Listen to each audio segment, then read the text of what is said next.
जीवन एक यात्रा है। इस यात्रा में जाने का सबका टिकट कंफर्म है। उसे आप चाह कर भी कैंसिल नहीं करा सकते। तो हम इस जीवन में क्या कर सकते हैं? जब इस यात्रा से हमें जाना ही है तो हम कहाँ जा सकते हैं? हमारे लिए ईश्वर ने चुनाव के दो अवसर दे रखे हैं।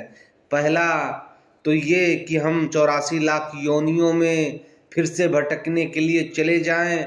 दूसरा अवसर जो परम अवसर कहा जाता है कि हम इस परम पिता परमात्मा की जानकारी कर अपने परम धाम यानी परमात्मा के धाम यानी मोक्ष के द्वार पर चले जाएं, जहां परम आनंद की प्राप्ति होती है। तो ये दोनों द्वार मिलते कैसे हैं? दास ने जैसे पहला द्वार बताया कि हम 84 लाख योनियों में चले जाएं, ये चुनाव का पहला अवसर है। और दूसरा अवसर है परमात्मा तक हम पहुंच जाएं। पहले यात्रा पर जाने के लिए हमें किसी भी अनुसाधन की जरूरत नहीं, वह स्वतः ही तय है कि आप कुछ न करेंगे तो 84 लाख योनियों में जाएंगे ही जाएंगे। यानी परमात्मा ने हमें इस धरा धाम पर भेजा है, उसकी जानकारी अगर हम नहीं करते तो 84 लाख योनियों में हम भटकने को मजबूर हो जाएंगे। वहीं दूसरी ओर हम परम आनंद को कब उपलब्ध होंगे? जब हमारे जीवन में सद्गुरु का आवागमन हो जाता है।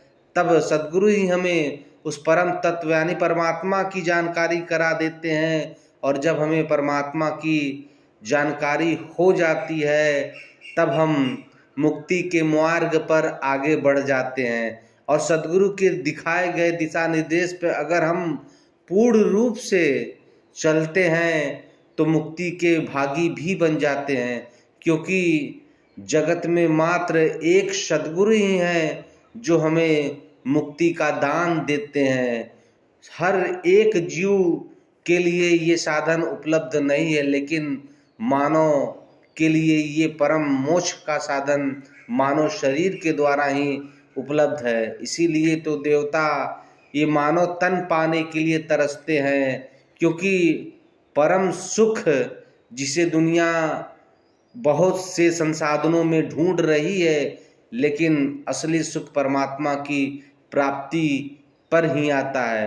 क्योंकि अगर हम सांसारिक वस्तुओं में सुख ढूंढते हैं तो पल दो पल कुछ दिन तक वो सुख जरूर बना रहता है, लेकिन वो दिखावे का सुख रहता है।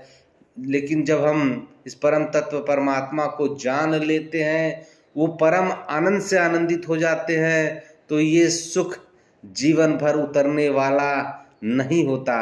चाहे परिस्थितियां कोई भी हमारे सामने आ जाए, लेकिन इस परम सुख से जो आनंदित हो गया उसका आनंद कभी कम होने वाला नहीं है।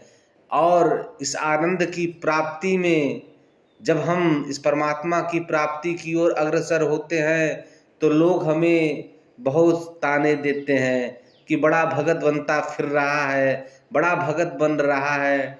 तो ये भक्ति की पहली ही शुरुआत है। परमात्मा हमारी परीक्षा लेते हैं कि हम उनके सच्चे भगत हैं कि यूं ही बस भक्ति मुक्ति के लिए कर रहे हैं। और जब हम एक समय ऐसा भी आता है कि मुक्ति की भी चाहना छूट जाती है, तब हम मुक्त हो जाते हैं। और जब तक कोई चाहना बाकी रह जाती है तो ये मुक्ति भी संभव नहीं हो पाती। ये सब कुछ संभव है बस सद्गुरु की शरण में आने से और सद्गुरु के दिखाए हुए दिशा निर्देश पर अपना जीवन चलाने से। सद्गुरु हम सबको ऐसी शक्ति ऐसी सामर्थ्य दे जो ये सफ़र परमार्थ का हम सबके लिए मिला है, जिसे परमात्मा तक हमको पहुंचाना है।